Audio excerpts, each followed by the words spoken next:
My name is Michael. I am just an office worker, turning 30 this year. I work as a salesperson at a major company on weekdays, and I dedicate my weekend to my passion for cycling. That's my ordinary life. Today is Sunday, and it's a beautiful, warm day. There was no rain forecast, making it a perfect day to go out, so I hopped on my mint green bike and went cycling. Now, where should I go today? There's a restaurant I've been curious about. Maybe I'll head there. After exercising by cycling, I love eating a refreshing meal. The meal seems to taste several times better as it soothes my heated body. I have a gathering with friends from my college days this evening, so I need to be back home by then. The restaurant is just beyond a small hill. I plan to cross the hill, eat, and then cross it again on my way back. By the time I return, it should be just the right time. It happened on my way back, after I had crossed the hill and eaten. While climbing a hill on my bike, I found a man crouching at the side of the road. He looked to be in his 50s, well-dressed. Nearby, his bike lay carelessly toppled over. Seeing him clutching his chest in pain, I realized something was seriously wrong, so I got off my bike and rushed to help him. "Are you okay? Hang in there." Suddenly, my chest started hurting. "I'll call an ambulance right away. Please don't move." Having no medical knowledge, I didn't know the right way to handle this situation. But I knew I had to do something, so I immediately called for an ambulance. Soon, the ambulance arrived, and thanks to the paramedics' swift action, the man's condition seemed to stabilize. Still, just to be safe, he was taken to the hospital. "Thank you so much. You saved my life," he said. "No, don't mention it. I just did what anyone would have done," I replied. He was calm enough to talk by then. I was truly relieved. Who knows what might have happened if I hadn't been there. As I was dealing with all this, I realized that the time for my meeting was quickly approaching. Despite the delay, I needed to start heading back or I'd miss my plan.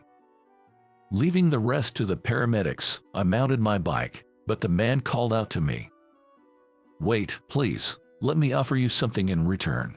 "No, it's okay, I must be going now," I replied. Saying that, I left the scene without even giving my name. After all, I had only done what any person should do. I didn't need a reward. The man, too, was riding a sports bike, so he seemed to like cycling as well. I'm sure we'll meet again on the road someday. I hope to see him healthy and cycling again. It feels good to do a good deed. Helping others always brings joy. With that warm feeling, I pedaled home. The enjoyable Sunday quickly ended, and Monday arrived. A new week began. During the weekends, I enjoy refreshing cycling, but on weekdays, I transform back into a diligent worker. My sales performance isn't poor. Actually, based on the numbers alone, it's quite good. Yet, my inability to climb the career ladder has been my recent worry. The reason I can't get promoted is quite obvious. It's because of our department's manager, David. David is a stereotypical autocratic boss, rarely seen in recent years. He favors employees who flatter him over those with good sales performance. I don't like David's approach at all. I want to advance based solely on my sales performance, not by flattering David, but he won't allow it. David seems vaguely aware that I'm dissatisfied with his methods and deliberately doesn't assign me significant tasks. He probably doesn't like that I don't flatter him. So, I've almost given up on getting promoted and just focus on achieving significant results with the tasks I'm given. If I exceed expectations, perhaps a manager from another sales department might notice me. That's the slim hope I'm clinging to. One day, as usual, I went to the office and was getting on with my work. "Hey, Emily, what's the deal with this document?" David's bellow echoed through the room. "Yes, I'm so sorry." The one being scolded was Emily, a clerical employee handling accounting and administrative tasks in our department. She apologized to David in a small voice. "What? I can hear you. I'm so sorry. I've told you to make eye contact when you speak, hadn't I? I'm sorry, I'm sorry." David deliberately made Emily apologize again, even though he could hear her. "Just make sure you correct it," David yelled and threw the stack of documents he was holding at Emily. The papers fluttered in the air and scattered on the floor. Without giving it a second look, David stormed out of the floor with large strides. Emily started picking up the scattered documents alone. Thinking that David had gone too far, I stood up from my desk and rushed over to help Emily. "Are you okay? Let me help you." Together, we started picking up the documents scattered on the floor. "Thank you," she said without making eye contact with me. Emily is a general employee in charge of our department's clerical work. She has a developmental disorder and finds it extremely difficult to make eye contact with people. Moreover, she apparently suffered a large burn on her face from a house fire when she was young.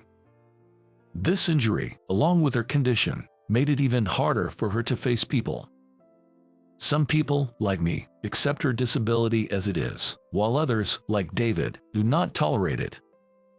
In such a toxic work environment, one might think she should just quit, but this company was a place where Emily, with her developmental disorder, finally managed to find employment. Finding another job is not guaranteed, so quitting isn't a simple option for her. Even though she has a developmental disorder, Emily is competent at her job. She occasionally makes mistakes, but when she's focused, her work output is incredible compared to others. Even I have been helped by her many times. David must know that she is a capable worker. Yet, he discriminates against her because of her developmental disorder, subtly bullying her in hopes she'll quit. "If there's anything I can do to help, just let me know. I'll do what I can to assist," I offered. "Thank you, but if you pay attention to me, even you might get bullied by David," she cautioned. This was the reason why other employees, despite noticing her mistreatment, didn't help her. Defending Emily, who was targeted by David, could jeopardize their own career advancement. David already promotes employees who flatter him. If I were seen defending Emily, it could completely ruin my chances for promotion by upsetting David. "It's okay. I have no interest in sucking up to David for a promotion," I assured her. "Is that so?" Emily seemed relieved by my response. She still didn't meet my eyes, but her voice softened a bit, conveying her emotions. I was content just being able to communicate with her in this way. A few days later, another incident occurred. "Emily, what's this? The numbers are wrong." David's angry voice echoed from the early morning. Again, I sighed in frustration. "These numbers here. This is an important document. How are you going to fix this?" "I'm sorry, but these numbers were based on the instructions you sent via email. Are you defying me? That's some nerve you have." From what I overheard, it seemed Emily had prepared the document with numbers David had mistakenly instructed her to use, and it was sent to a client. Clearly, it was David's mistake, but he was blaming Emily and shouting at her. This was beyond unreasonable. I don't care if you have a developmental disorder or what, but you should be grateful for being employed. Don't defy me. Yes, I'm sorry. Besides, you're a woman. Why don't you dress more femininely? Put on some makeup to cover that ugly face. You look like a monster. David's words froze the air around us. This was too much. A woman's appearance has nothing to do with her work. Furious, I found myself in front of David, slamming my hands down on the desk loudly. "Enough already. From what I've heard, the mistake in this document was due to your incorrect instructions, wasn't it? Moreover, a person's work has nothing to do with their appearance. Why do you find joy in saying things that hurt women?" I couldn't stand David bullying Emily, heartlessly exploiting her vulnerabilities for his amusement. I wanted to make him realize he was doing something utterly despicable as a person. But my words didn't reach him. Instead, David turned his anger towards me. "Michael, who do you think you are, talking to me like that, defying me?"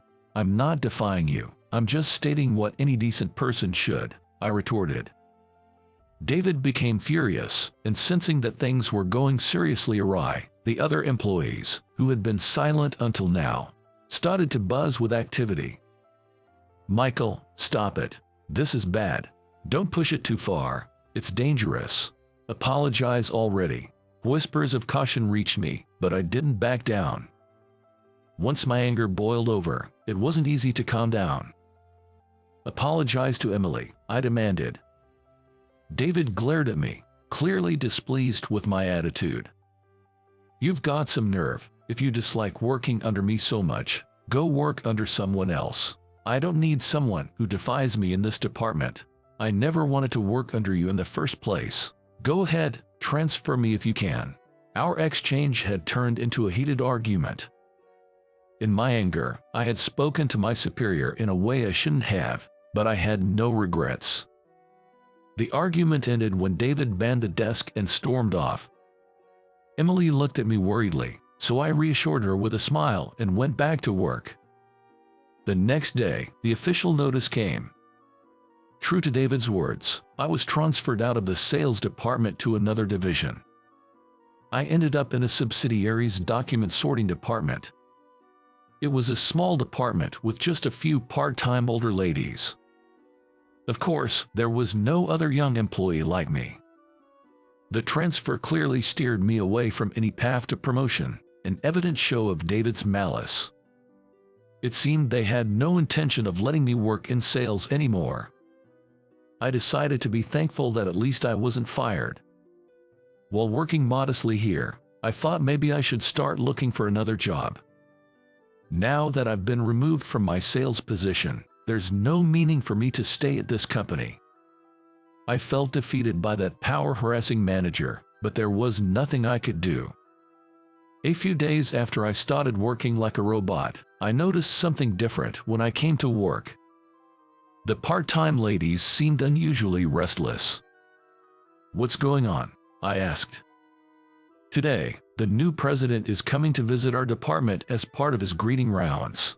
"That's right. No one of his stature has ever come to visit us before, so everyone's quite excited." I remembered an email about an internal appointment of the new president. Indeed, I had only been vaguely aware of it. It was rare for someone important from the company to visit this often neglected department, and the ladies were eager to show off their diligent work. The atmosphere was different today. A president visiting us personally seemed like a very conscientious person. But for me, no matter how hard I worked, I knew I wouldn't return to sales. I couldn't bring myself to be as enthusiastic as the ladies, so I continued my work as usual. Then, the time came, and the new president arrived for his visit. "Excuse me, I'm the new president, Alexander."